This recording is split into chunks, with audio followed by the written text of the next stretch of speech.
Go na. Okay, magandang gabi po mga katipon sa Pilipinas. Ito po ang ating katipunan muling sumasa inyo sa mga tagapakinig upang magbigay ng mahalagang impormasyon, magbigay liwanag at higit sa lahat, makinig sa inyong mga daing at kuro-kuro hinggil sa mga problemang patuloy na nagpapahirap sa ating kalagayan at kabuhayan. Sa susunod na 2 oras, sisikapin po namin ipaliwanag ang iba't iba pang bahagi ng ekonomiya at mga mabibigat na local and international issues na may malaking epekto sa ating buhay at kinabukasan. Ito po ang inyong lingkod sa ngalan ng ating chairman na si Butch Valdes. Ito po si Itos Valdes. Kasama pa ang ating mga kasama sa KDP, Save the Nation Movement at iba pa. Si Bear at Roxanne, si Kathy at iba pa. Narito sina na nag-aanyaya sa inyo na makibahagi sa ating talakayan. Talakayan sa pagsusuri ng mga kasalukuyang problema at paghahanap ng kaukulang solusyon. So you can join us in all our pages sa Facebook, sa YouTube, at soon magkakaroon kami ng iba't iba pang mga channels tulad ng Telegram at Rumble para makita nyo kung saan talaga kami pwedeng to catch us, to catch our shows and our news items. So, para sigurado po lahat makakapag sumunod sa mga KDP efforts natin. Tonight is very special po tonight. Kasi kasama ulit natin yung ating chairman and happy po kami na he's back and raring to go. And it's a special night because he just filed for candidacy to save the republic, to save our nation. Ladies and gentlemen po, let me introduce our chairman of the Katipunan ng Demokratikong Pilipino and my father, whom we're very proud of. Ito po, mga kaibigan, kasama at lahat ng mga taga-suporta ng KDP. He's back, guys. Ito po yung tatay ko, si Chairman Butch Valdes. Good evening po, sir. Okay, good evening ito. Good evening sa lahat ng ating mga kasamahan sa KDP and all the others that are watching and listening through the Facebook and the YouTube. No? And it's been some time since I was on air because of, the usual things that are problematic. But nevertheless, nandito po ako ngayon at sabik na sabik masamahan kayo at sagutin ang mga katanungan na gusto nyong itanong at tatanong din ni Ito sa akin hinggil dito sa pag-file ko ng Certificate of Candidacy sa pagka-Pangulo ng ating Republika ng Pilipinas for the May 2022 elections. Magandang gabi po sa inyo. Nako, marami siguradong tanong dyan, Chairman. Actually, po sa mga kasama natin sa KDP na matagal natin nagiging kasama sa mga campaigns natin at yung mga advocacies natin, matagal na pong hinihintay ang araw na to na nag-file po si Chairman sa pagiging Pangulo. Kasi alam po natin, hindi po politika ang chairman natin. And none of us here are really politicians na walang machinery, pero ang mga idea po natin are the ones that we want pushed forward. Pero sabihin na natin, Chairman, bakit mo naisip mag-file? Sige. Okay, gusto ko, bakit tayo nag-file? Yung yes, okay. Yes, I wanted to ask, why after all this time, ngayon nag-file ka? Alam mo, Itos, alam ng lahat na palaging dito sa ating mga programa at itong ilang taon na tayong nagbibigay ng mga solusyon at ng mga suhestyon kung paano natin haharapin ang ating mga sitwasyon dito sa ating bayan, sa ekonomiya, sa kalusugan at iba-iba pa. No? Palaging madalas natin naiisip, dapat makausap natin ng presidente, dapat makausap natin ng tao malapit sa presidente para magawa niya ang kinakailangan gawin. No? Ay sa katagal-tagalan at lahat ng mga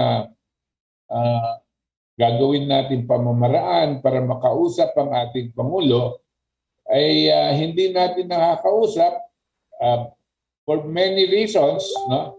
Siguro binablock tayo ng mga ibang mga kasamahan niya sa kabinete, o kaya binablock tayo ng mga iba. O kaya mismong Pangulo hindi interesadong sundan o pakinggan ang mga ibinibigay nating suhestyon tungkol dito. So, naisip ko, at yan na rin ang panawagan ng ating mga miyembro sa KDP,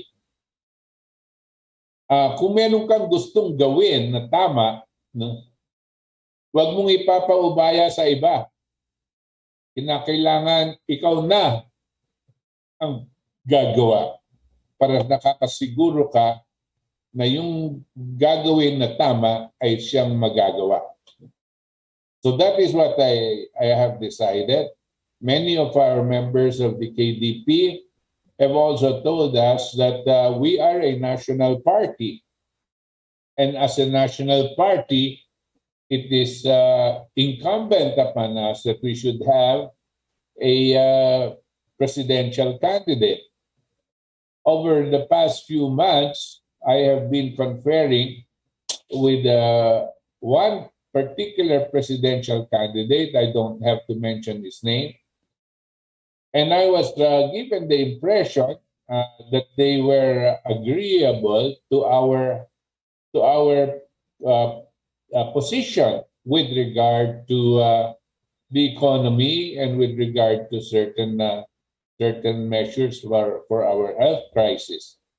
Yun po ang pinakita nila sa atin, at ang pinapakita din nila din ay nakahanda itong presidential candidate na ito na tumakbo sa under the banner of the KDP, no? Ngunit sa katagal-tagalan, di ko alam kung anong nangyayari. Maski na sinasabi nila kasama sila sa KDP, pinapahintay lang tayo dahil may problema pa sa kabilang partido, wala pong nangyayari na nakikita natin, at bigla-bigla nakipagpirmahan sila sa ibang partido naman, no? Bagamat sabi nila, wag masyadong maproblema dahil makikipagpirmahan din sila sa atin, pero hanggang sa kasalukuyan wala po tayong natatanggap na mensahe tungkol dito. Kanya minarapat po ng ating partido, supported by all of our members all over the Philippines, that we should have a presidential candidate, and none other than myself should run for the position of President of this Republic. At ito po ay naging ating posisyon, at ginawa po natin ng kinakailangan para magkaroon tayo ng presidential candidate. Hindi lang po ito, at seryoso po tayo dito. Sabi ko siguro this is divine providence, dahil ito na siguro ang ating pagkakataon na mailabas sa ating mga mamamayan ang posisyon ng ating partido at ang inyong kandidato pang presidente na nakakaiba sa lahat ng mga tumatakbong presidente ngayon. Kung titignan niyo po lahat ng mga ibang kandidato, wala po silang inihahayag na plataforma at wala po silang inihahayag na talagang specific positions with regard to our economic and health problems. ang palagi po natin naririnig ay kailangan pag-aralan natin yung problema sa kalusugan. Kailangan bigyan natin ng pansin ang problema dito sa ekonomiya. Pero hanggang doon lang po, pero wala silang specific. Alam nyo na po, sa KDP, dito tayo nagkakaiba sa lahat sa kanila. Mas mabuti siguro kung mabibigyan nyo akong pagkakataon, basahin ko ang statement nung nag-file tayo ng, sa ating kandidatura sa pagka-presidente ng ating bansa. Yes, I think that would be appropriate. Chairman, I think lahat ng tao dito, lahat po ng audience namin, they want to hear it from you straight. Our statement, yung pagka-file nyo po ng COC, and then we can ihihimayin natin yan to the course of the show. Okay. Sige po, go ahead. This is my statement upon filing for the presidential position for the election in May 2022. After much contemplation and meditation, I, Antonio Butch Valdes, have decided to file as candidate for the position of President of the Republic of the Philippines in the coming May 2022 national elections. I do this not as a matter of personal choice, but as a moral duty to KDP, my party, and to our country. In behalf of our people, I declare war against the true enemies of our sovereign nation, who have imposed their will and evil deeds at the expense of countless Filipino lives these past decades. Despite the consistently rosy statements made by our economic managers in the past administrations and the current one, the Philippine economy has witnessed a historical, unprecedented 10% drop in our GDP. This, combined with another 10% this coming year, would have collapsed our economy down to 2010 levels. Over 250,000 businesses have closed down or about to close down.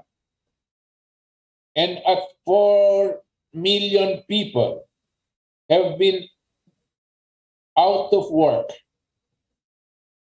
And it continues to get worse. Indeed, more people are dying because of the economic situation than from the COVID itself. We are against mandatory vaccinations of any citizen or their children. Filipinos should be allowed to exercise their freedom of choice and be given informed consent. Government must make available and promote all possible treatments to its citizens immediately. This situation is much, much worse than the Dengvaxia scandal some years ago.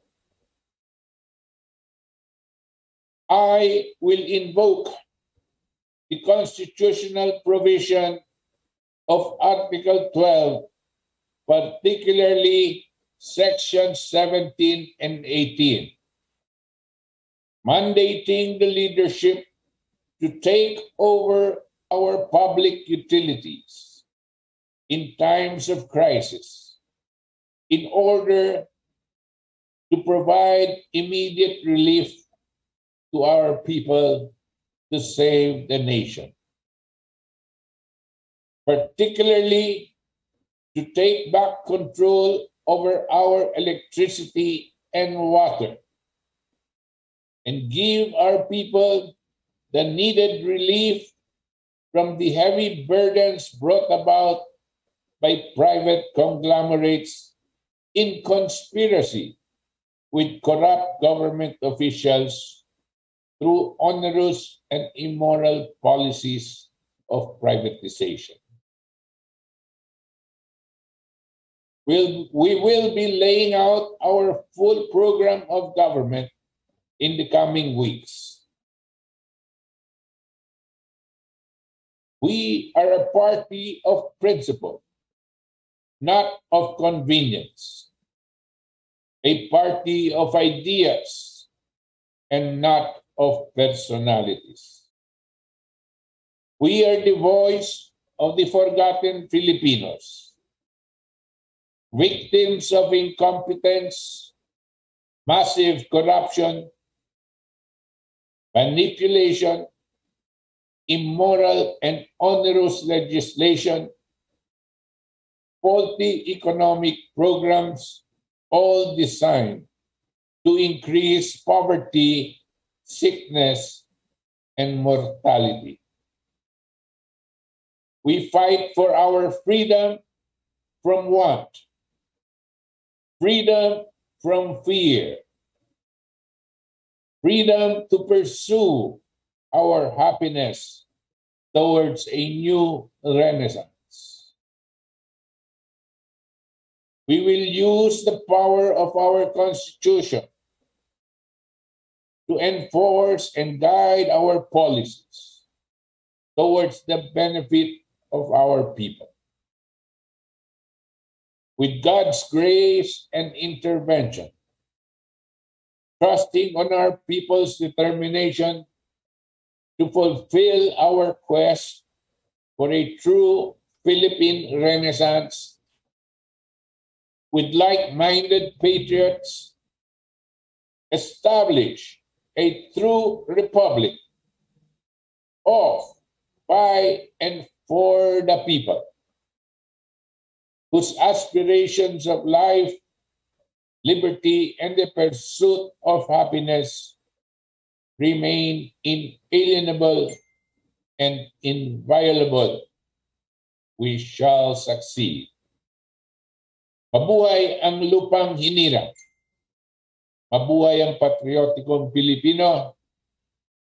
Mabuhay ang KDP. Wow. Nice statement and delivered perfectly. If I may say so myself, Chairman, of course. Biased ako, pero totoo naman yun. So let's get back to you've explained why you feel you had to run. And before we look at the field of candidates, let's drill down into your into the program of the KDP. So yung unang-una, the first thing we are going to tackle is, of course, Article 12, which we've been campaigning for and pushing for years now.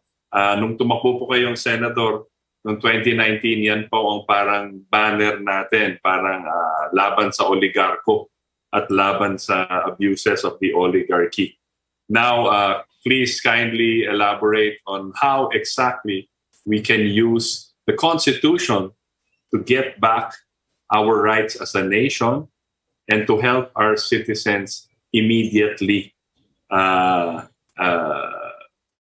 solve a lot of these problems. Again. Well, sa akin, the way we see it and the way we have tried to explain before, and some of our members of the KDP already know this. Right now, our people are suffering probably from being imposed the highest electricity rates in the world. And the same thing with water rates. Now, this is no easy, this is no small amount. No? Our electricity rates are double that of the United States, where the average income in the Philippines is 30 times less than that of the United States. You can already see that the burden of the people having victimized by this idea that this public utility of electricity be given to private corporations with the allegation that government cannot protect and is inefficient and cannot protect the Filipino people. So let us give this to the private sector because they love the Filipinos.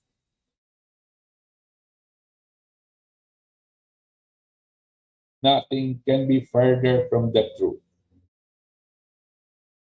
These private corporations are like voracious wolves. Pag binigyan mo sila ng negosyo, uubusin nila yan. Uubusin nila yan. Wala silang pakialam kung ilan mamamayan ng mga mamamatay. Gaano kalaki ba ang kinokolekta sa atin ng mga oligarkong ito? Kung ang sabi sa Senado, ang pinakamaliit na gastos sa kuryente ng isang pamilya, isang household, ay 3,000 pesos a month. One household spends 3,000 pesos a month on electricity. And if we are 100 million people, and there are 5 members per household, that means we have 20 million households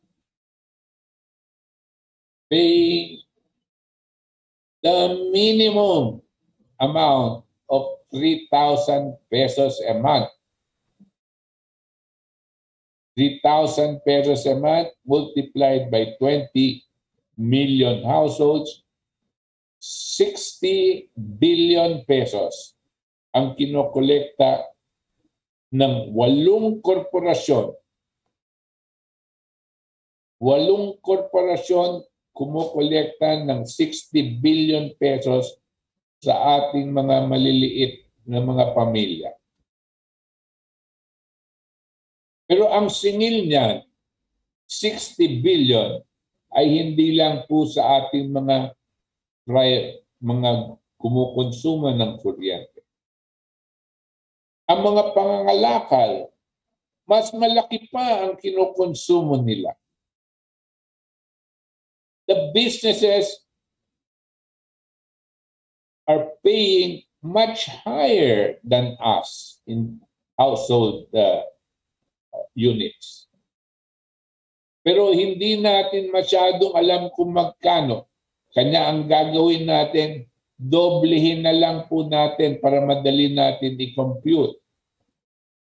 Kung 60 billion sa atin, sa mga private households, another 60 billion sa mga businesses, ibig sabihin 120 billion pesos ang kinokolekta ng 8 korporasyon kada buwan sa atin.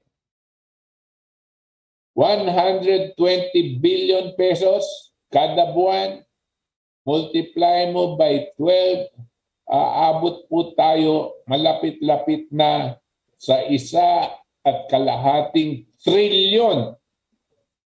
1.5 trillion pesos on the minimum. Sa katunayan po, kung ilalagay natin yung mga tunay na mga halaga, hindi po tayo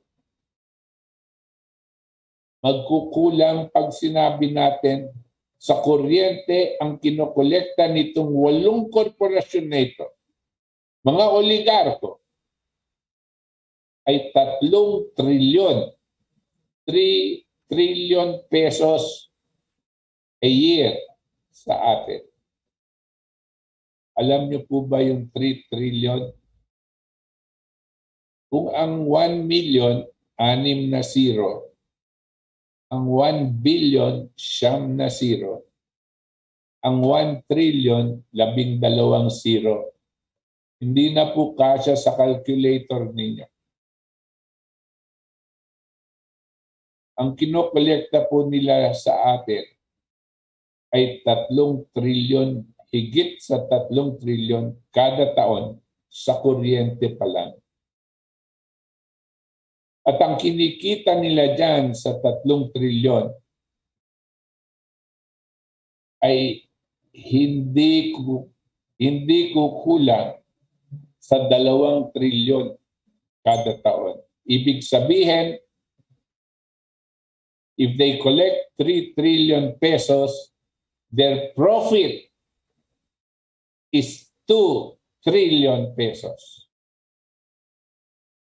Their operating cost is 1 trillion pesos. Ang naibubulsi na nilang profit ay 2 trillion pesos. Habang namamatay sa bigat ng gastos ang mga mamamayang Pilipino. Pagdating sa tubig, hindi po masyadong malayo yan. Dadagdagan po natin ng 2 trilyon ang kinokolekta ng mga oligarko sa atin. Sa makatuwid, sa ating rough estimate, these oligarchs, these 8 families, these 8 corporations, kumokolekta sila between 4 to 5 trillion pesos in our economy. Sa tao at sa mga businesses. What does that mean? It means the oligarchs are in control of the lives of the Filipino people. How can they do that? Because they do it in conspiracy with corrupt government officials all the way to the top. Hindi pwedeng mangyari ito kung walang pahintulot ang Pangulo. Hindi pwedeng mangyari ito kung walang pahintulot at kooperasyon ang mga mambabatas. At bakit sila magko-cooperate dito sa mga oligarkong to? Kung kayo po ang kumikita ng 5 trillion pesos kada taon, kung mamimigay ka ng 50 bilyones, 100 billion dito sa mga opisyal, magdagdag ka pa ng 100 billion, barya lang po yan. Ngayon, kung ganyan ang nangyayari, bakit pinayagan ng ating mga namumuno? Hindi lang ito kasalukuyan presidente. Yung mga nakaraan, bakit nila pinayagan? Siguro dahil hindi sila makatanggi sa mga bilyon-bilyon na ibinibigay nitong mga oligarko sa kanila. Hindi lang yon. Kung kaya nilang magbigay ng bilyon-bilyon sa mga opisyales ng ating gobyerno, hindi ba nila kayang maghatag ng mga ilan bilyon lang dyan sa COMELEC at Smartmatic para sila na rin ang pipili, ang mga oligarko na rin ang pipili kung sino man ang mamumuno sa ating bansa.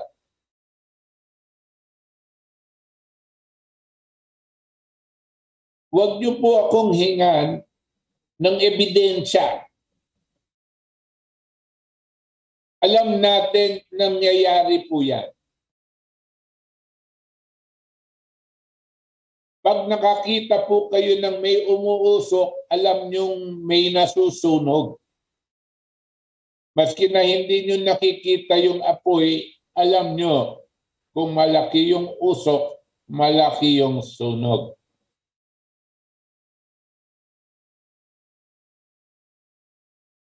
Paano natin pipigilin ito? Ang kasalukuyang Pangulo, administrasyon at yung mga nakaraan, ayaw nilang pakinggan at basahin at igawin ang mandato ng ating saligang batas. Artikulo 12, Section 17 and 18 na nagpapahayag ng sinasabi dito sa ating saligang batas. Pag mayroon national economic and health crisis, the leadership must declare a state of emergency. And in so doing, take back the control of public utilities. Of course, with the end in view of bringing down the cost of electricity and water and others. Take back control of the public utilities because the government, number one duty is to protect the welfare of its citizenry. The private sector or oligarchy is not duty-bound. Wala po silang sinusumpa na proprotektahan ng buhay natin.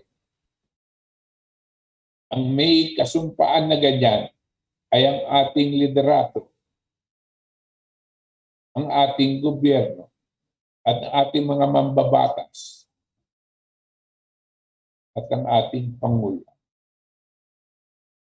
Dito sa nakaraan 5 taon at kalahati, ni isang sentimo hindi na ibaba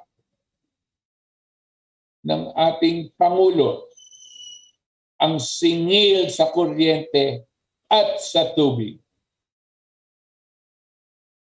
Paminsan-minsan magpapalabas siya, mumurahin niya, ikukulong daw niya dahil malaki ang katiwalian nangyayari. May nangyari bang ganyan? Wala. Nabawasan ba ang singil sa inyo ng kuryente? Hindi. Anong nangyari sa kuryente at sa tubig? Binigyan pa sila ng bagong kontrata na aabot pa ng 10 taon pa.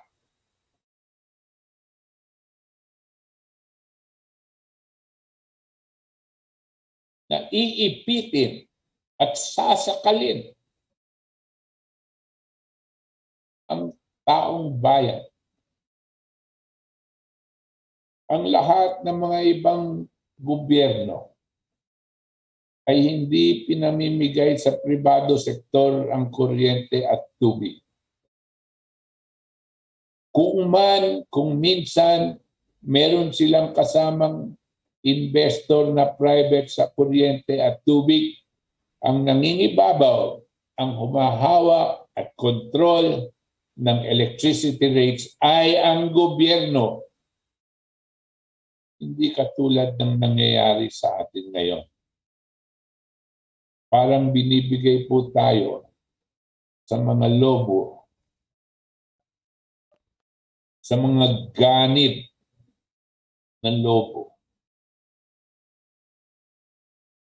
para kainin habang buhay. At yan po ang nangyayari ngayon sa atin. Balikan po natin ito. Kung kukunin po ng gobyerno at mabibigyan ng diskwento ang pagsingil sa kuryente at sa tubig, mabibigyan ng, sabihin natin, sa 5 trillion, mabigyan ng 3 trillion na discount ang ating mga mamamayan. Ano pong ibig sabihin niyan? Yung 3 trillion po na hindi makakaya natin utangin dahil wala nang magpapautang sa atin ng ganito. Yung 3 trillion na kukunin natin sa pamamagitan ng Article 12, Section 17 and 18, kukunin natin ulit sa mga oligarko. Yan 3 trillion na yan, may babalik sa taong bayan sa pamamagitan ng diskwento sa singil. Kung nagbabayad kayo ng 3,000 isang buwan, 1,000 na lang ang babayaran ninyo. So parang nabigyan kayo ng 2,000 kada buwan. Ano pong ibig sabihin yan? That means our economy will be boosted because the people will have a new purchasing power and the businesses will have new savings for fixing up their businesses and generating more employment. 3 trillion pesos a year boosting the economy is substantial. That is only the first step towards economic recovery. When your economy is doing this and people have more money because you have given it to them and you brought down the cost of public utilities, what do we do with the oligarchs? Like I said, these oligarchs are like voracious eaters. Alisin natin sila dito sa public utilities at ilagay natin sila sa mga industriya na mapapakinabangan ng ating bansa. Mga industries katulad ng panggawaan ng bakal, gawaan ng fertilizer, gawaan ng gamot, kinakailangan na yan. Smelting plants. Lahat itong mga industriya na mag-uumpisa ng iba pang mga kaakibat na industriya. At dyan natin tutulungan itong mga negosyanteng ito. Diyan natin itutulak. Bibigyan natin sila ng all kinds of incentives they need para kumita sila. Pero wag nilang gagamitin itong mga public utilities sa paghahawak ng buhay ng mga mamamayan para nilang sinasakal habang may buhay ang mga mamamayan natin. They are asphyxiating our population. One should transfer them to these industries. We will now have people, industries that will absorb the new generation of labor. Lahat po ng gumagraduate na walang trabaho, magkakaroon po ng trabaho dahil binibuild up natin itong mga industriyang ito. Lahat po ng ating mga mamamayan na pinapaalis sa kanilang mga trabaho sa OFW, pagbalik nila, meron po silang mapupuntahan na trabaho sa iba-ibang industriya na itatayo natin. Bakit wala tayong ganyan ngayon? Kasi itong mga henyo kanu, na mga econoquacks natin, mga economic advisors,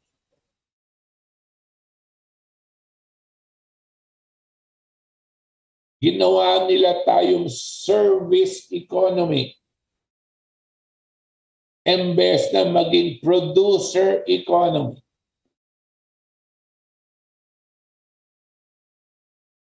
Kanya lahat po na nag-graduate sa atin, pinapalabas natin upang maging OFW. Itong mga pagka-OFW para magpadala ng pera dito sa atin. Hindi po ganyan ang pagpapatakbo ng isang bayan. Tayo po ay may dignidad. Isa po tayong bansa of 100 million people. We should be able to sustain ourselves without having to make our people function into slave labor wages outside the country. To become domestic helpers, where they are already college graduates, where they are already teachers, to become domestic helpers in other countries. It is such a waste of the talent of the Philippines.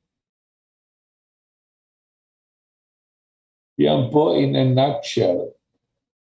Of course, pwede pa natin palawakin ang diskusyon, pero in a nutshell,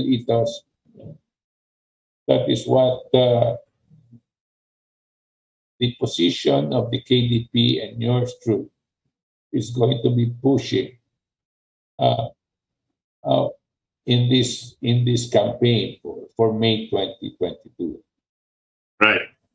Okay, nice to hear. I wanted to expand it a little. Siyempre, alam na po natin lalo na yung mga nakikinig sa atin from the start, no?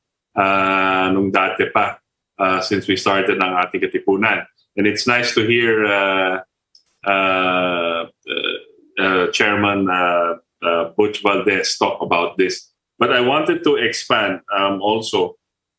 So first step, we will invoke Article 12.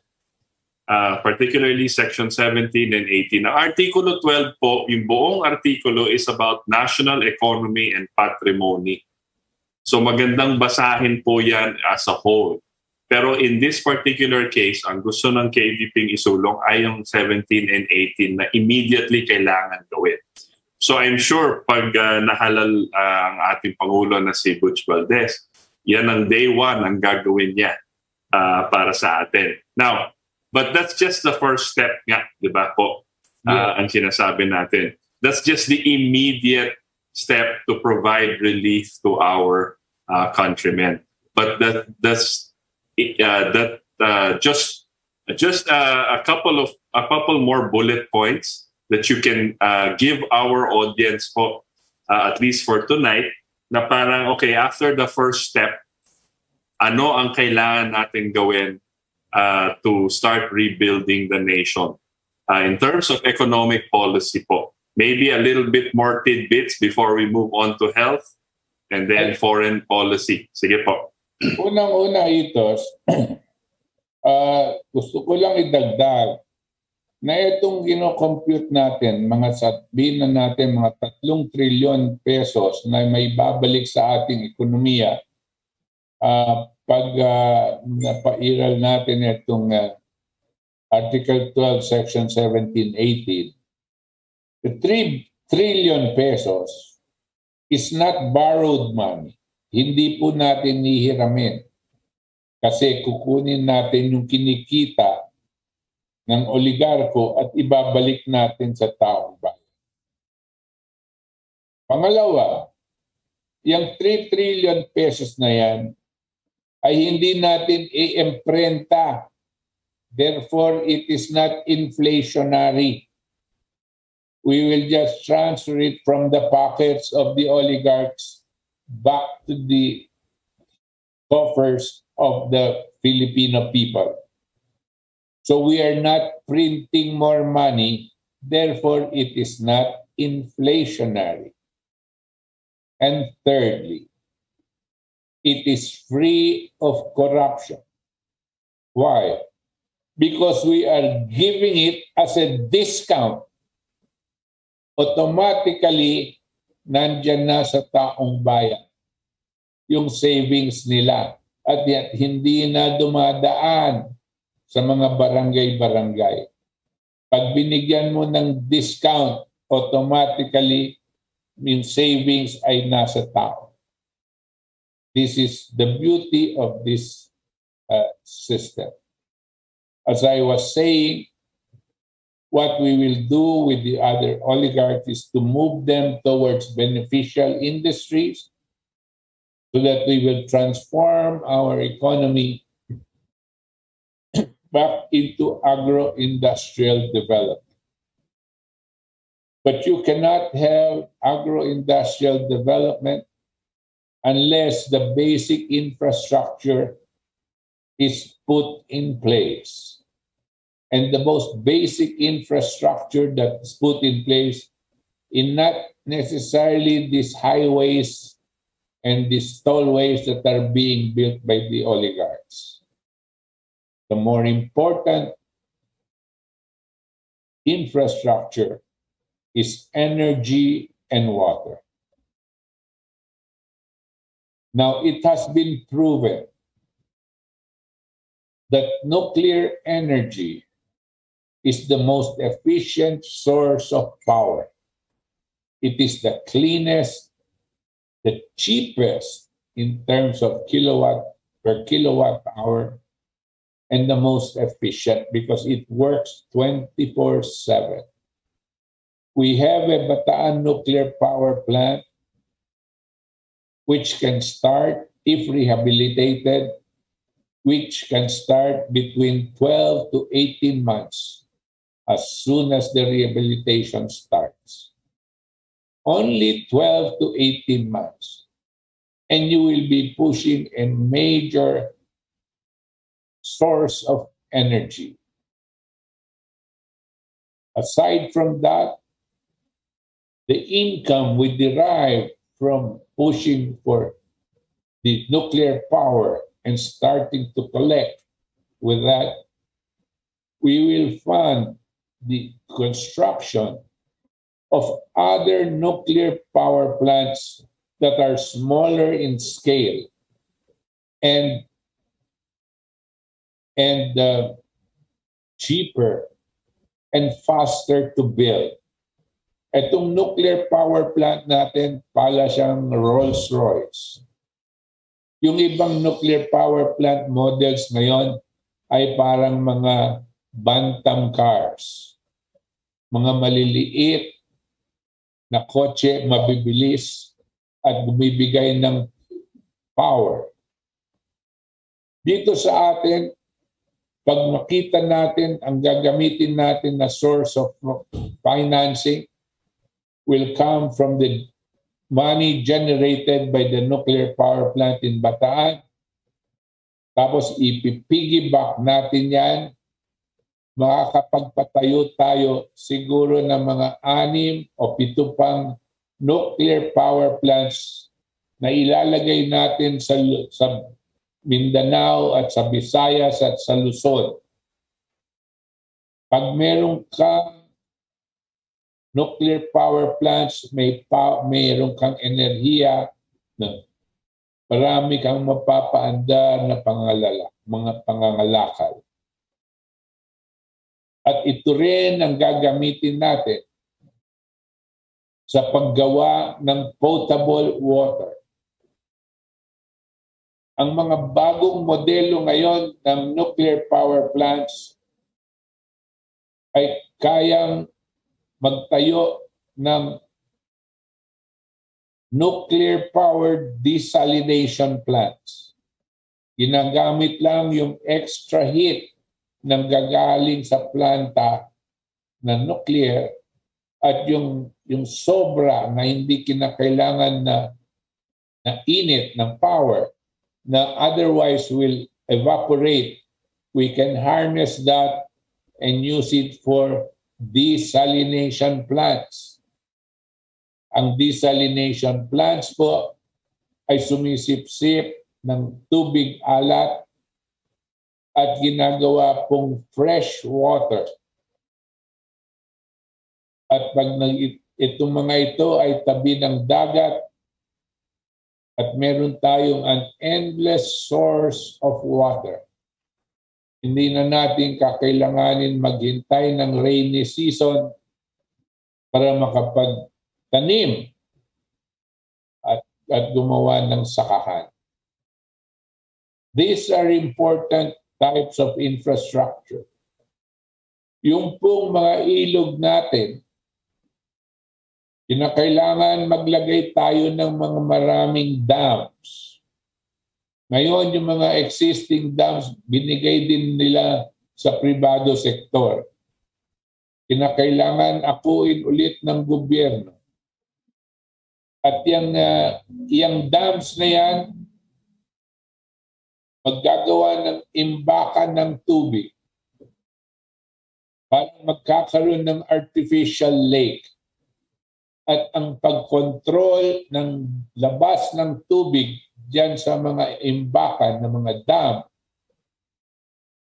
meron silang linalagay na generator sa baba na gumagawa ng kuryente para madagdagan ang kuryente na ibinibigay sa mga libliban. Ano pa ang magagawa diyan? Habang meron kang imbakan ng tubig, pwede kang mag-construct ng tributaries, mga kanal na galing dito sa mga imbakan papunta sa mas malayong lugar para abutin ang mga sakahan ng tubig.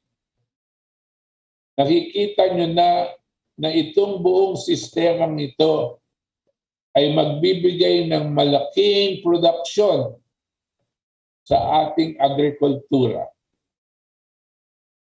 Tubig at enerhiya, yan ang napaka-importanting infrastructure na kailangan umpisahan agad-agad.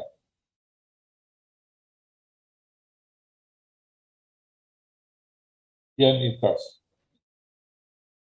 Yeah, all right. So initially, no, pwede natin himayin yan in the coming weeks, no, as we continue our chat with the chairman on this as he embarks on this historic campaign. Okay, Chairman, moving on. Na-mention niyo po in the statement that we are against mandatory vaccinations. We are also pushing for the government to make available all treatments, all available treatments, and promote all treatments as necessary to all the Filipino people. Would you like to? And then we say this is each person has the right to choose and has Right. informed consent. So please tell us your background. Bakit ganun? Why did you frame it this way? Unang-una, Itos, titignan natin yung COVID at itong pandemic. Ang sinasabi dito sa COVID, bago pa noong 2020, ang sinasabi dito, pag nagka-COVID ka, you have 98% chance of surviving COVID. Hindi ka mamamatay. You had only 2% chance of dying. No? Yun ang sabi nila. Nung dumaan ng 2020, kung yung ating mga nanonood, i-check nila yung mga figures. No? Tignan nila yun sa Amerika, tignan nila yun sa Europa, tignan nila dito sa Pilipinas. Makikita nila na ang mortality rate, habang wala pang bakuna, mortality rate ng mga COVID, no, ay mga 2%. Ang sa Amerika, lampas ng konti sa 2%. Pero ang Pilipinas, 1.6%. Sa makatuwid, sa lahat ng nagkaka-COVID, wala pang bakuna, 1.6% ang namamatay. Ngayon, ano ang ginawa nila noon? Nag-lockdown. Ibig ba sabihin na yung sinasabi natin lockdown, siya ang nagsasalba ng buhay? Yun ang sinasabi ng DOH. No? Pagdating ng 2021, dumating na ang mga bakuna. Ang hindi natin maintindihan, bakit pagdating ng bakuna at inumpisahan nilang magbakuna ng ating mga mamamayan, ang pagdami ng binabakuna, siya rin ang pagdami ng search ng COVID.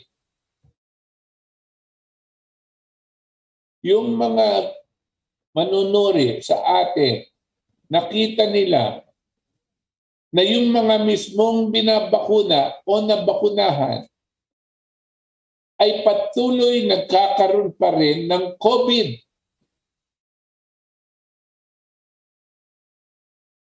Etong ating pamahalaan sa DOH tsaka yung IATF, hindi na nila malaman kung paano nilang ipaliwanag etong mga taliwas na mga datos na lumalabas.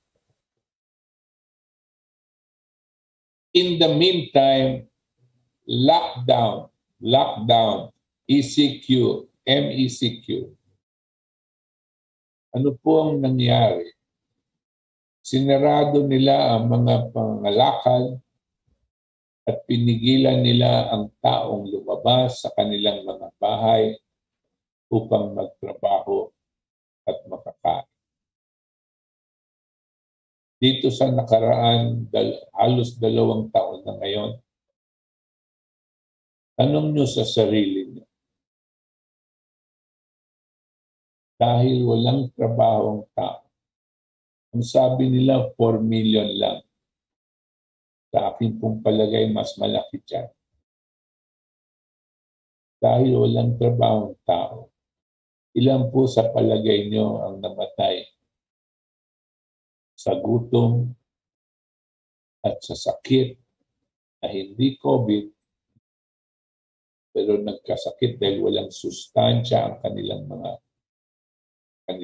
katawan at tuluyan ng nanghina at kasakit ng ibang sakit, hindi COVID. Sa akin pong palagay, kung 20,000 ang namatay noong 2020. Ang namatay po siguro sa ibang mga sakit at dahil sa pagkawalan trabaho, nagkasakit na rin, ay siguro 10 o 100 beses pa kadami dito sa namatay sa COVID. We killed more people, more of our people, because of the incompetence of the Department of Health. To say that they are incompetent is to be kind. But if they did it on purpose to kill more people, then they are evil. And what they have done and continue to do is satanic. Before the COVID,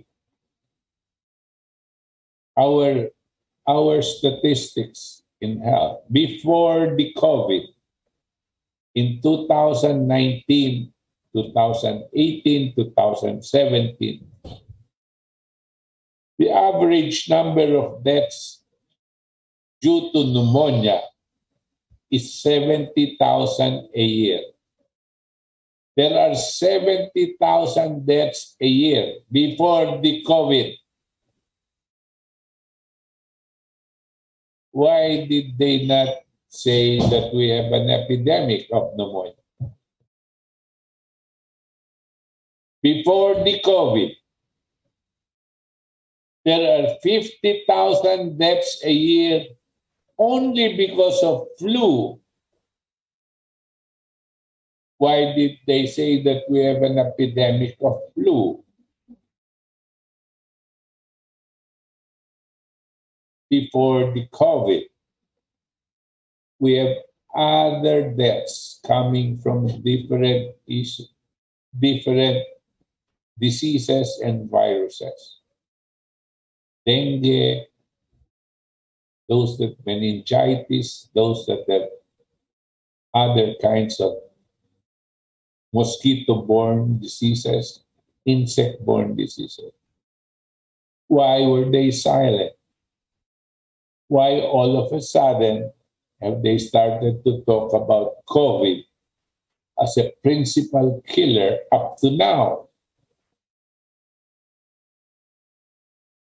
When there are many more people dying of other diseases. Dapat yan po ang itanong natin. Yan po ang itanong natin sa ating pamahalaan. Pagkatapos nito, gagawa pa sila ng mga anunsyo na gagawin nilang mandatory ang vaccination. Pipilitin nila yung mga bata bago pumunta sa mga eskwela, kinakailangan vaccinated. Hindi pa ba kayo natatakot doon sa nangyari sa atin sa Dengvaxia? Sinubukan nila yan, 800,000 children. Alam natin, libo-libo ang mga namatay dyan at hindi na pinabayaan, hindi na tinulungan ng administrasyon. May pagpatuloy ang Public Attorney's Office examination, autopsy ng mga batang namatay. Hanggang ngayon, may kaso yan sila Duque sa kanilang criminal negligence yan sa Dengvaxia.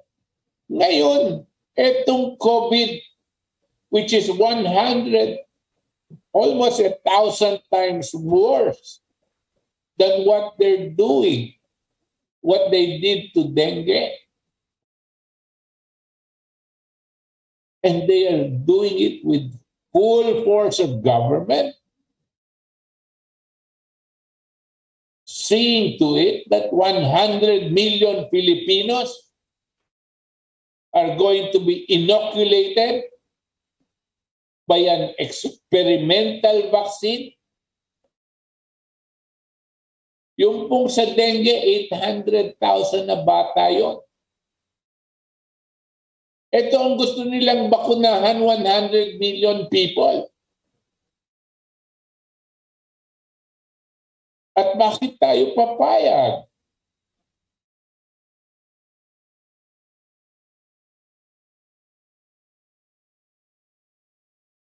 Ang inyong lingkod po at ang buong KDP sumasapi sa mga ibang mga kilusan na lumalaban dito sa mandatory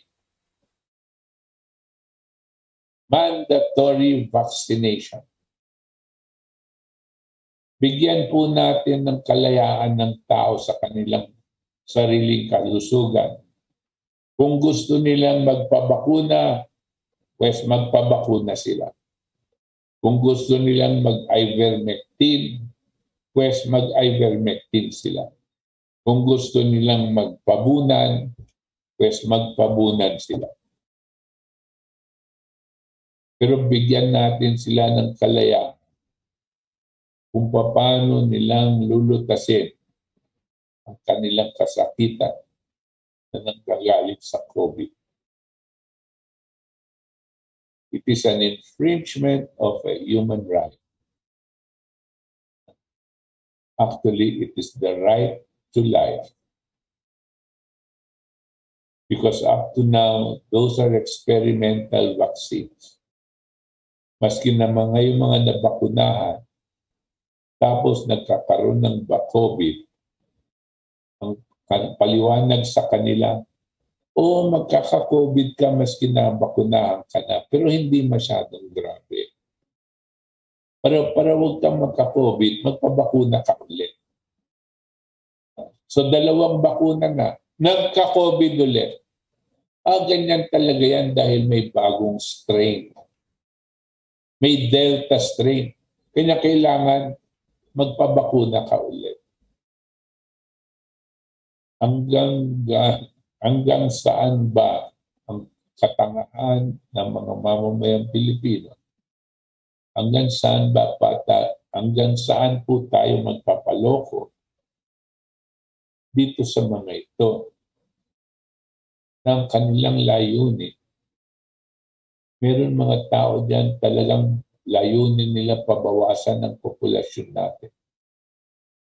At habang ginagawa nila yan, ang layunin nila ay kumita ng bilyon piso.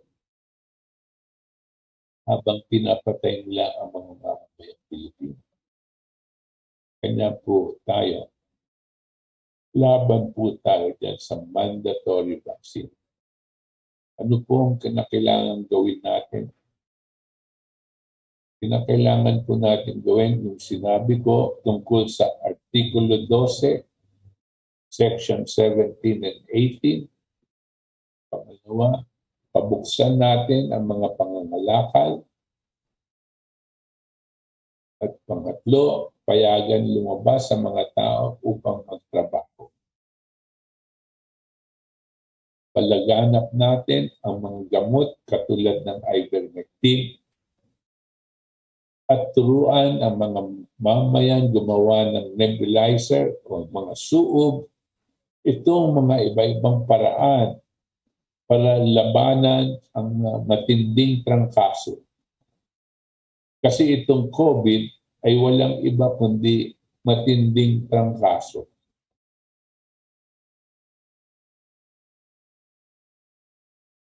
Yan ang ating direksyon para umandar at dumami ang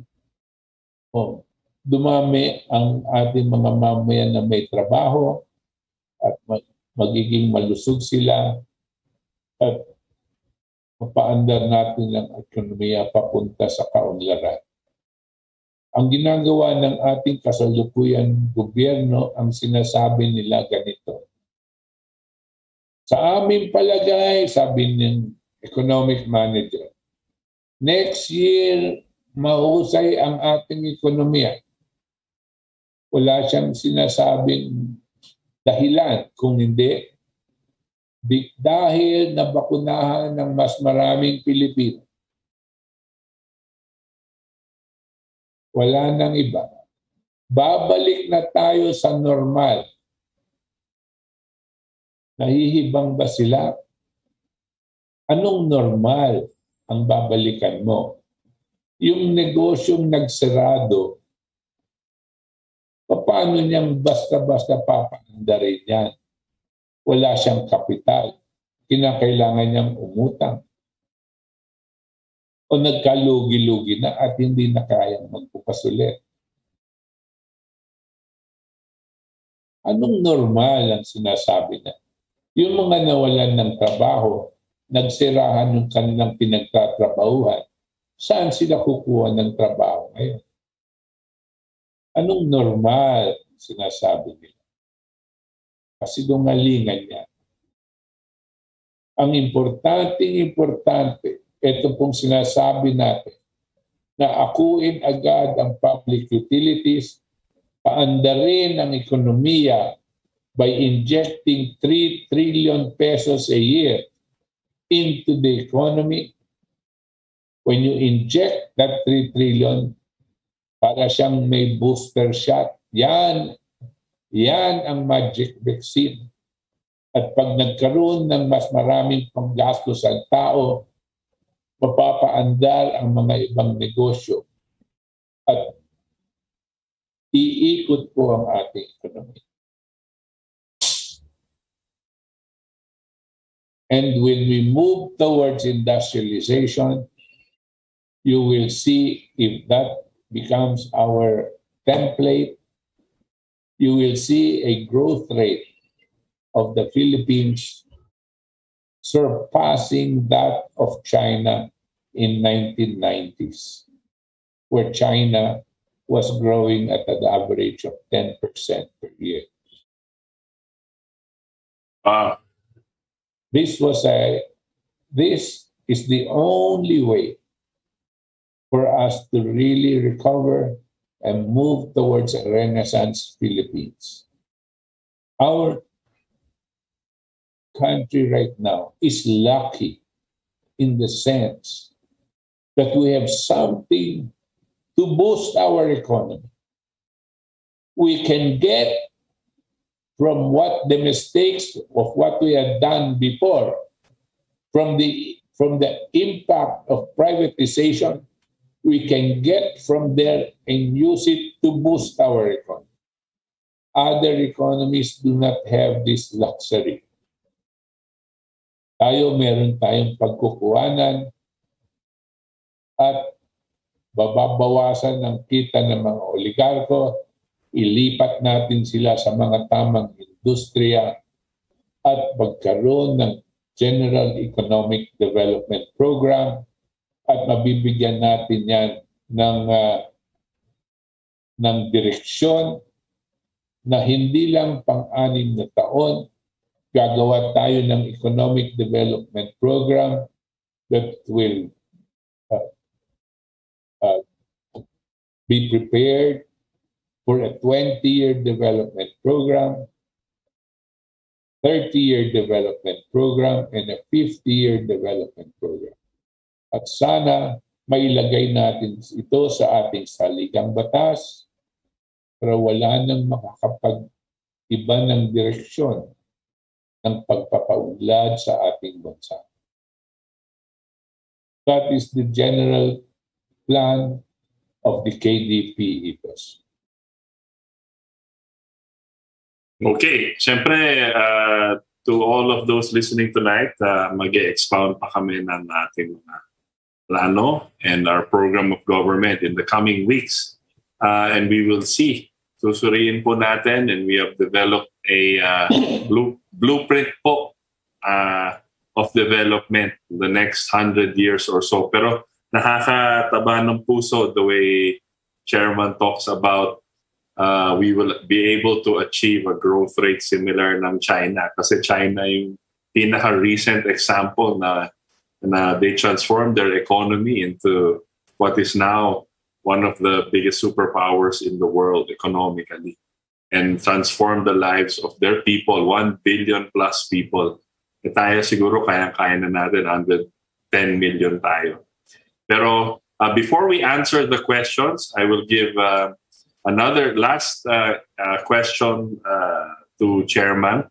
You mentioned again in your speech, in your statement, about we are the party of the forgotten men and women of the Philippines. Can you elaborate on what does that mean? Ano ibig sabihin ng forgotten men and women ng Pilipinas? Alam nyo, tignan nyo po yung tignan nyo po itong mga politiko natin dito sa pag-uumpisa ng kampanya.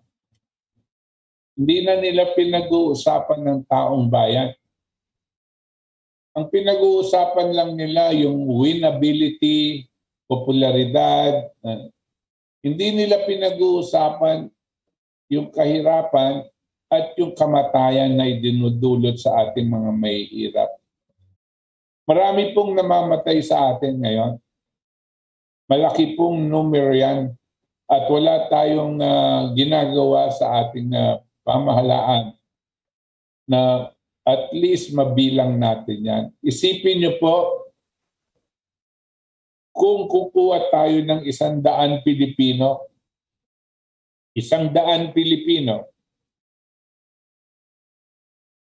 at random, mahirap ba isipin na dito sa 100 Pilipino, isa sa kanila ay hindi tatagal ng 1 taon at magkakasakit siya dahil mahirap siya at mamamatay. 1 out of 100 will not make it in this if you get a random sample of 100 Filipinos. Sino bang nandyan sa 100 na yan? Merong babae at lalaki. Meron mahirap at mayaman. Dito sa 100 na yan, isa sa kanila hindi tatagal ng 1 taon at mamamatay. What is that? That is 1% of 100 million people. 1% of 100 million people will die. 1 million people will die, not because God wanted them to die, but because you have a government that had forgotten about them. Because you have a government, an administration, politicians, businessmen that had forgotten about these people. Our own statistics in government say that out of all the Filipinos who die every year, wala pa tong COVID, sa lahat ng mga namamatay na Pilipino, 80% sa kanila ay hindi nakakainom ng gamot, hindi nakakabisita sa doktor, at hindi man nakakalapit sa ospital. Magkakasakit at matutuluyan ng mamatay dahil sa kahirapan. These are the forgotten Filipinos. If we know they exist, in conscience, you must address their situation. Yan ang tinatawag natin poorest of the poor. Hindi yung mga pinag-eepalan ng ating mga taga-gobyerno na kunwari may binibigay silang tulong, may picture-taking pa. Marami po yan. If your mortality rate is 1%, if your growth rate is actually 1.8%, gusto sabihin may mga namamatay at may mga napapanganak. Tingnan niyo po, saan nanggagaling ang majority ng ating mortality? Sa mga mahihirap. And they are the forgotten Filipinos.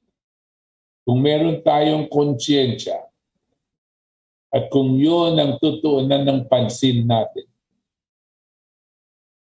di hamak na lahat ng ating bansa ay uunlad dahil pati na yung pinakamahirap ay gagawan natin ng paraan para gumanda ang kanilang kabuhayan.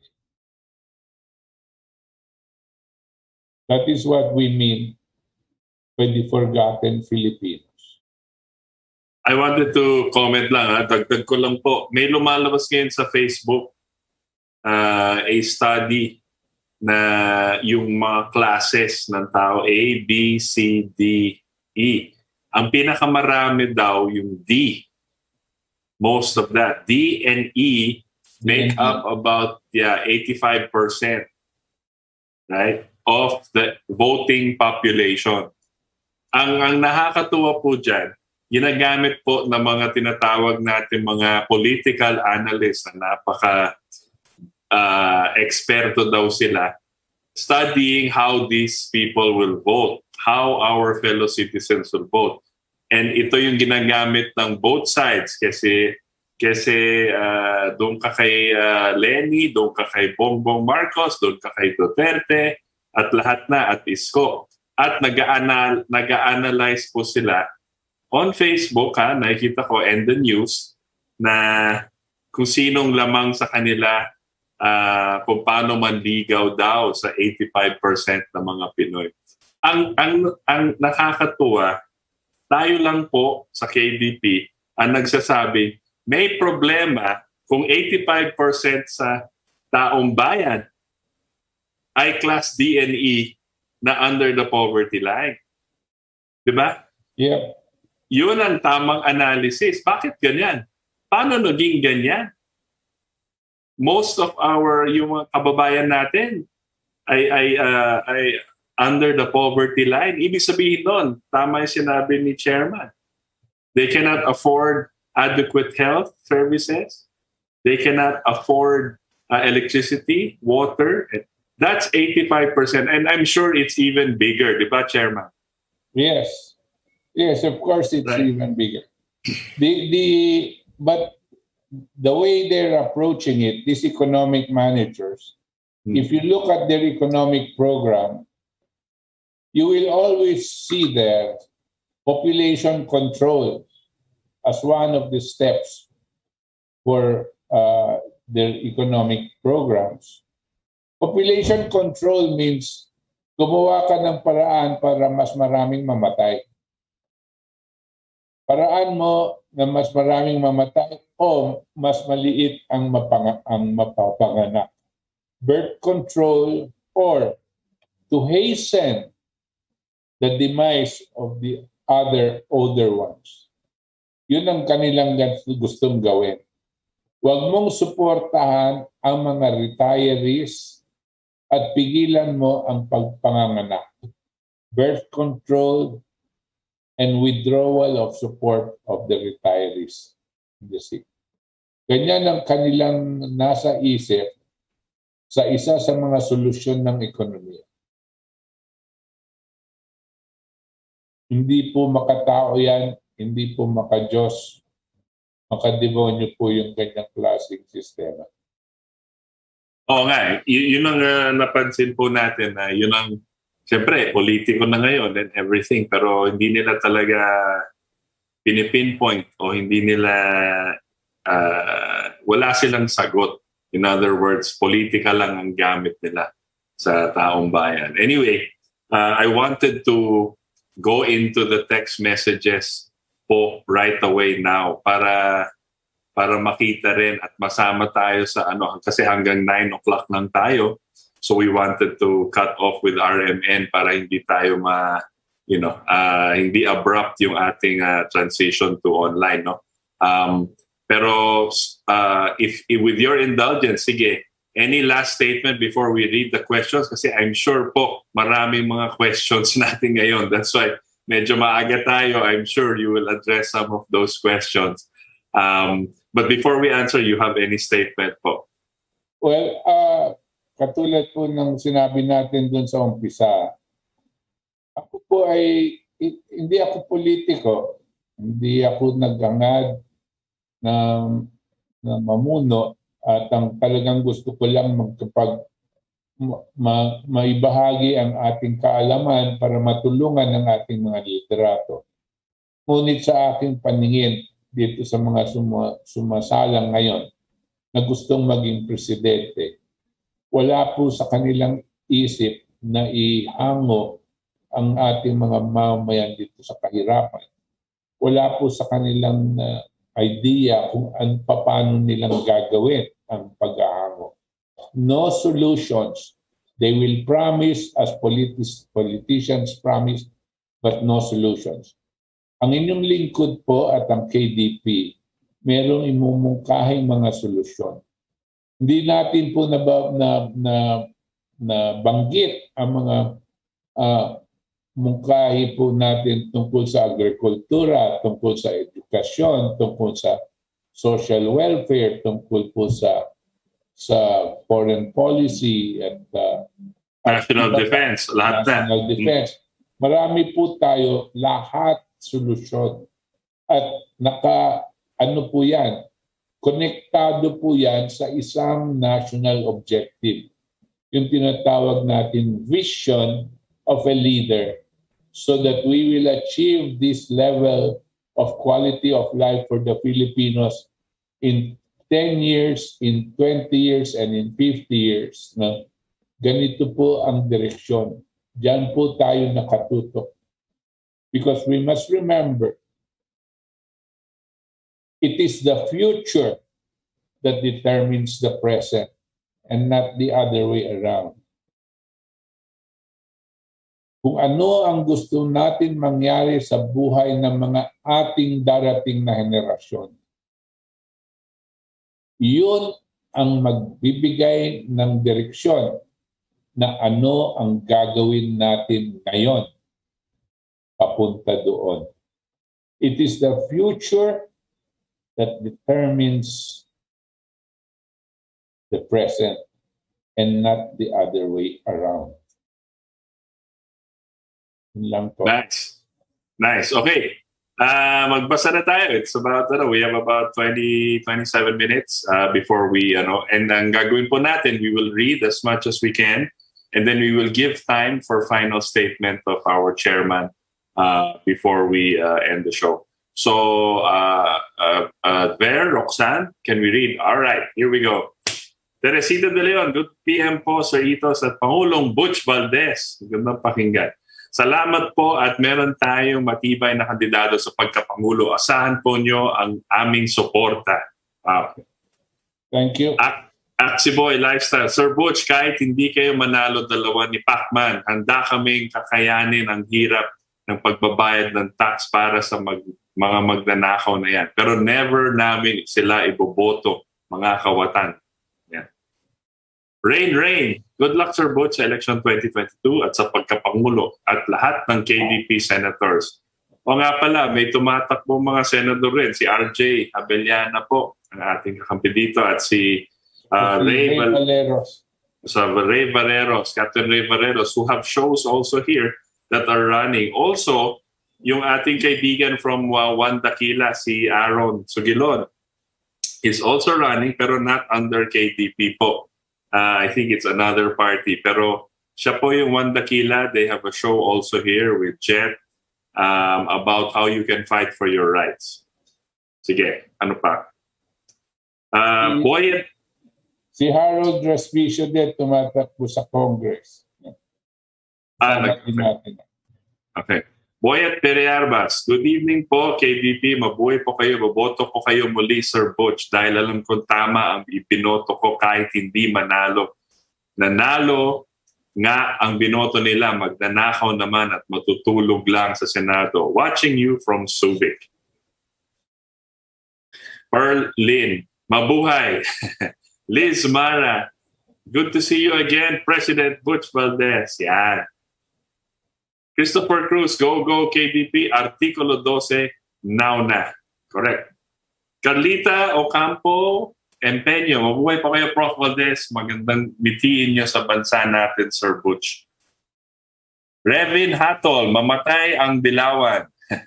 Loco Choco, good evening. Good day, KDP, Sir Butch. Miss ka na namin. Hope you're in good health already. Photo straight, KDP. Tama. Roland Salvador, mabuhay po kayo, Prof. Butch at Sir Itos. From Abukay, Bataan. Ana Galvez, hello po. Good evening, Prof. Butch Valdes at Sir Itos. Pagpalain po kayong mag-ama. KDP Katipuneros watching here at Antipolo City. Melchor Herminio, good evening, Sir Itos at Sir Butch Valdes watching from Las Pinas. Good evening, John Onato. Good evening, mga sirs and people here in KBP. Welcome back, Sir Butch. Okay, go lang mga sirs. Susuportahan ko pa rin kayo even though Marcos loyalist ako. God bless sa inyo po. Wow, Sir Butch. Go lang kayo sa pagtakbo, pagka-presidente. At Sir Ito sa pagka-senador. Keep it up, mga sirs. Hindi po tayo tumatakbo po. Si RJ Haveliana tumatakbo po. Jean Cavendish. Butch Valdes, good evening. Richie Marcelo. May mga ilan na magsasabi at ibinabatay ang mga nangyayaring ito sa Biblia na nalalapit na ang katapusan at nakasulat na sa propesiya ng Biblia. Ito raw ay nakatakda at hayaan daw natin ang batas ng kalikasan ng mangyari ang dapat mangyari. Oo na't pinaglalaban natin ang ating karapatan bilang tao. Ngunit may mga tao na isinasagot ang ganitong bagay galing sa Biblia na wala na raw magagawa. Ipagpasa Diyos at nakatakda na. Hindi naman siguro na naisin natin na makita ang Diyos na nakalugmok ang sangkatauhan ng hindi nilalaban ang kasamaan. Bagkus na naisin natin ng Diyos na makita ang katatagan ng tao habang lumalaban para sa kabutihan. Ano po ang inyong masasabi tungkol dito? Ako po'y sumasang-ayon sa inyo. No? Ang mga madalas nagsasabi na lahat ito ay nakasaad na sa Biblia. Ang ibig nilang sabihin, huwag na tayong lumaban sa kasamaan. Huwag na tayong manindigan sa kahirapan, sa manindigan sa tama. Huwag na tayong gagawa ng katulong sa ating mga mamamayan na naghihirap. Hintayin nilang natin kung ano ang sinasabi sa Biblia na magkakaroon na pong katapusan ng ating mundo. Hindi po ganyan sa aking palagay ang gusto ng ating Panginoon. Binigyan niya tayo ng kakayanan, labanan ang kasamaan. Binigyan niya tayo ng kaisipan kung papaano natin lalabanan. At ang maganda nito, pag linabanan natin, kakampi tayo ng ating Panginoon. Kaya wag po tayong basta walang magagawa at sasabihin natin, nakasaad na yan sa Biblia, wag na kayong lumaban. Hindi po ganyan. Kamalian po yan. Huwag po tayong mawalan ng pag-asa. Meron pa, hanggat buhay pa tayo. Maria Teresa Corpus Balburias. Good evening po, Sir Butch. Thank you. Thank God you are well. Good evening, Sir Itos. We, the general Filipinos, are bleeding to death by these privately owned utilities. Saan papunta to pag tuloy-tuloy more than 30 years na? Si Ramos na nagpasimuno nito dapat pitayin. I don't disagree. Mary Grace. Sayang yung lubid. Mukhang malapit na naman siyang mamatay. Mary Grace Quintayo. Si Attorney Polly Sogilon, President, tatlo ang pagpipilian natin ngayon. Sana stick lang tayo sa isa sa kanila. Ang importante manalo ang isa sa kanila. Pero Pero ang senador dapat makapasok silang lahat. Si Attorney Aaron, Captain Ray at RJ Abellano. Sino pa ba ang iba? Kasi dapat kumpleto din sila. Huwag tayo boboto sa mga datihan na Senado dahil puro sira sarot. Ganito lang po yung mga nakaupo doon, masaya ba kayo? May ginagawa ba sila? Meron ba silang ginawa para gumanda ang buhay natin? Guminhawa ang buhay natin? May isalba ang mga tinatawag natin forgotten men and women nga. Wala naman, di ba? Ba't nyo pipilitin pa? Di ba? Okay. Ano pa? Okay, Luchi Melchor, grabe pinagkitaan ng bongga-bongga ang Pinas. Camille Almero, good evening mga Katipuneros. Dato Aguila Asoy. Yes, we will support Bongbong Marcos for President and Attorney Larry Gadon for Senator. Amen. Salamat po sa Diyos. To God be the glory. Cesar Zalmoran. Good evening, Sir Butch Valdes. We pray to win this election for the sake of the Filipinos. Ces Ramiro, we support Butch Valdes for President 2022. Camila Garcia, naging triple pa po bill sa kuryente at tubig na nag-pandemic. Oo nga, kumita pa sila. Gloria Sieber, wow, ang galing namang mitiin niyo, Sir Butch. Sa wakas, may naglalakas loob na bumanggit about the truth of this pandemic. Wish you more power and good luck as one of the presidential candidates. Thank you. Nick Borromeo, good evening, Sir Butch. Sana magaling na kayo. God bless po. Nako, magaling na po yun. Ano ulit siya? Very feisty na naman po siya at lumalaban na muli. Konting pahinga lang, pero laban na ulit. Bien Borge, magandang gabi po, Kuya Butch.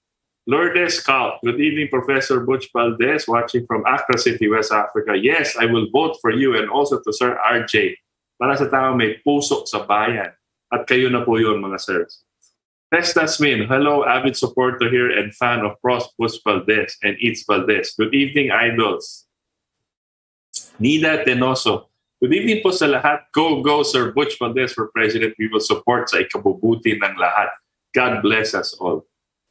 Ricardo Horillo, Sir Butch, ibabalik niyo po ba ang bitay? Ako po ay sang-ayon sa death penalty. Depende lang po kung anong level ng offense, no? Right.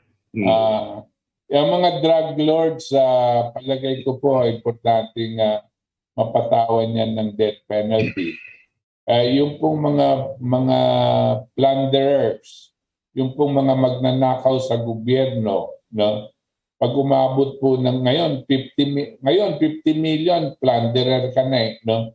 Pero wala pong nahuhuli. Kinakailangan pa i-rally natin yung batas na yan. Ako, dadagdag ko po, kung ako po ay sumama dyan, makisama dyan, magsasuggest po ako na kailangan isama dyan yung mga traidor sa bayan. Diba? Mga treason. Yung mga traidor na hindi sumunod sa Constitution. And they were proven to have violated the Constitution po. Sama nyo na yan sa bitay. Marilyn Lawyers. Sir Butch, ano pa ang stand mo pa sa federalismo? Dami po nagastos ng gobyerno sa promotion and yan. Then nawala lang. Alam niyo po, ako po isang ayon sa federalismo. Pero ang prinsipyo ng federalismo, hindi katulad ng mga pinapairal ng mga ibang naninindigan sa federalismo. Federalism, if we're going to implement it, must be under the principle of strengthening the unity of our country and not promoting the division of our country. Marami pong gustong mag-federalism para lang masolo nila yung mga maliliit na bahagi ng ating bansa para madali nilang isecede from our country. Hindi po yan ang ganyan ang ating dapat prinsipyo sa federalismo. Federalism must move towards the unification of the country rather than the division. Paano pong ibig ko sabihin dyan? Ang ating bansa kung mag-federalize, sa akin pong palagay ay tatlong bahagi lang of different states. Luzon State, Visayan State, and the Mindanao State. Wala pong division yan sa relihiyon, walang kasi Muslim, Kristiyano, wala po. Lahat po yan ay Pilipino. At pag tatlo pong ganyan, malalaking bahagi, lahat po ng bahagi ng ating bansa ay magkakaroon sila ng mas malakas na ekonomiya. At hindi na sila naghihintay sa Manila para madiligan ng mga abono sa Mindanao at sa Visayas. Pusa na silang may kakayanan mag-develop. Ngayon, etong ganitong klaseng federation, kung magkakaroon ka ng 50 representante kada 150 different members maybe of a parliament. Ang control po ay hindi manggagaling sa isang lugar. Ang control ay magiging galing sa tatlong lugar.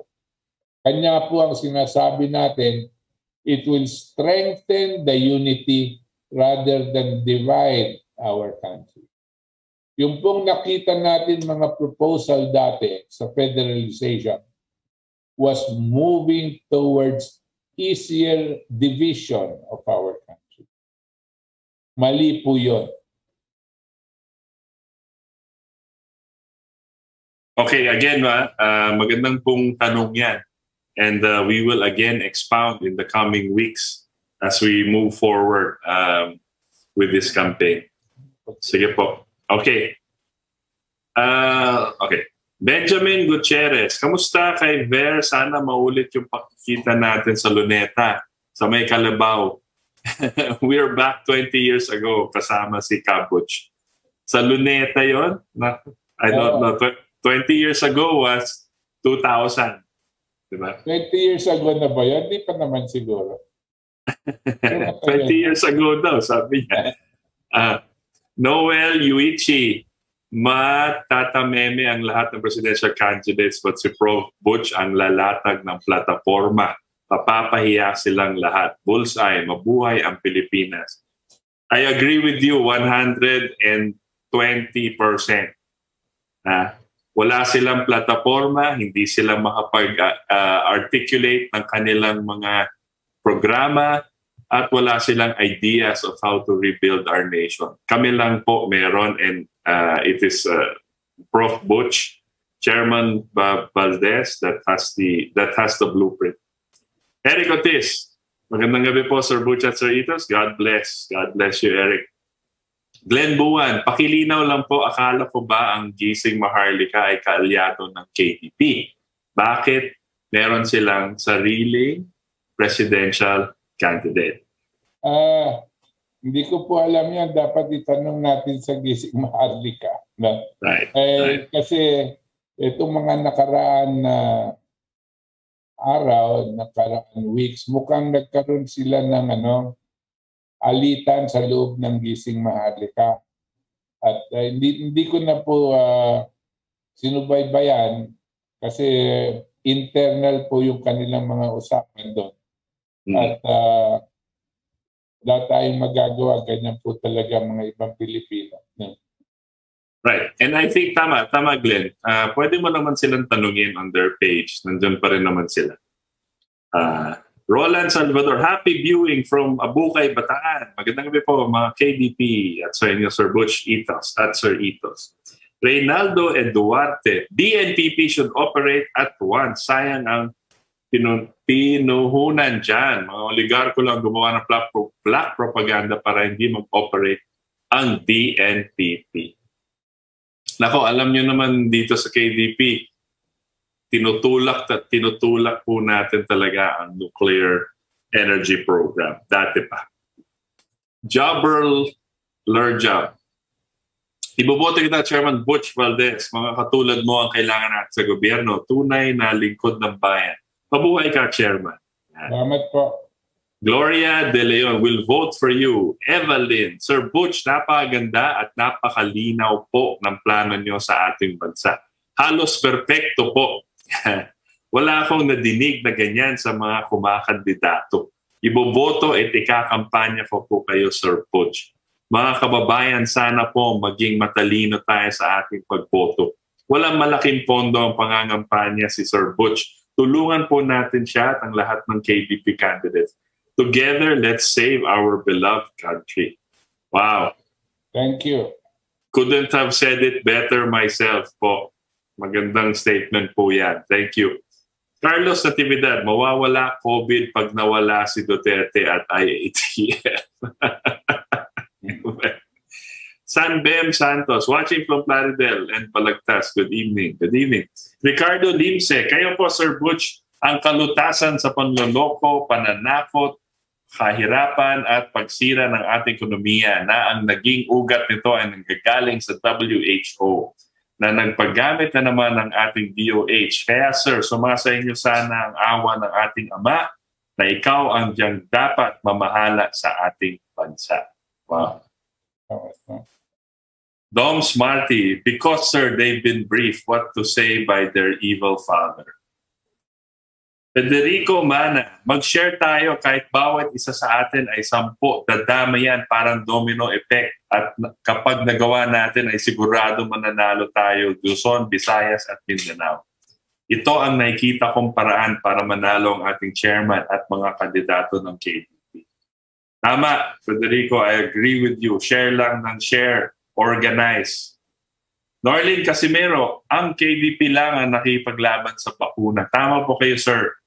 Walang pilitan, huwag pilitin ang ayaw. Hindi naman nila kayang buhayin kapag namatay sa bakuna.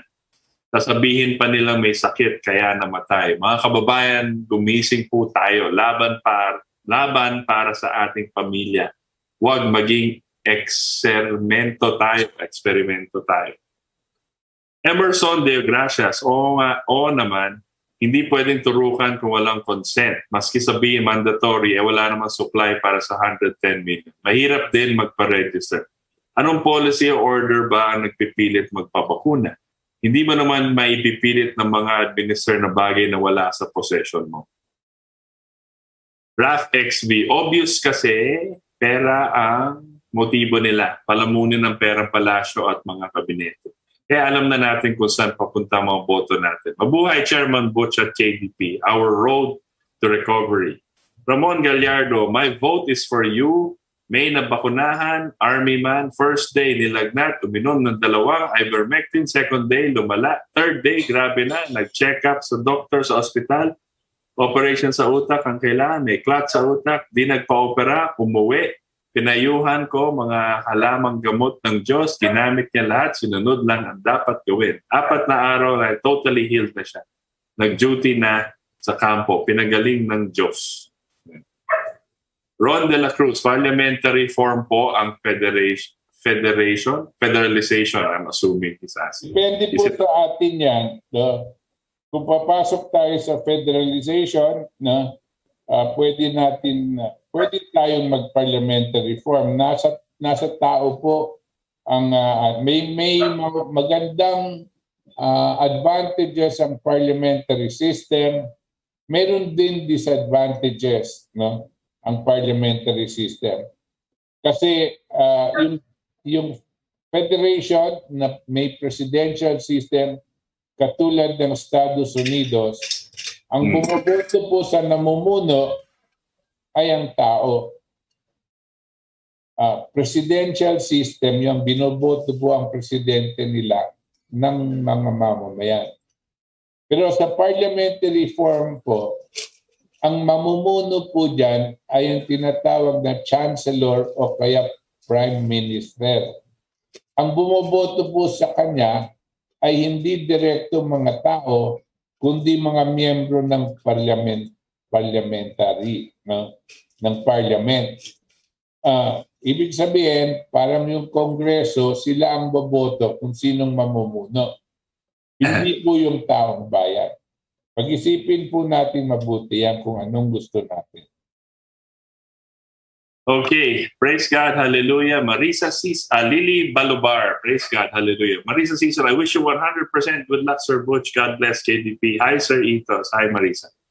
Alfredo Redina, my body is creation, not by government. Kung ang creator nga, di pinipilit ang tao na sumunod sa kanya, gobyerno pa. That is free will. God do not know what will you choose. Bakit mamimilit ang gobyerno? Mamatay na daw ako ng 5 beses, bumuli ng ataol o lumayas ng Pinas. Ayoko lang magpabakuna, nananakot. God will not do that because our body is His temple. Keep it uncontaminated by poison from vaccine. Okay. Okay. Meron pa. Teresita Castillo. Good evening, President and Sir Itos. Ang problema natin ay mga polis at sundalo sure na sila kay BBM kasi may 5% salary increase sila pag nanalo si BBM. Okay.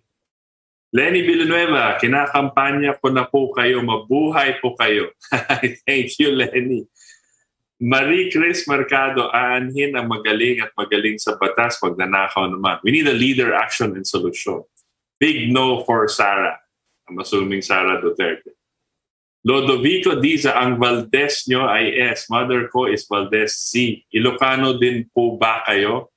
Hindi po, Kapampangan kami, mga Valdes with an S. Yeah.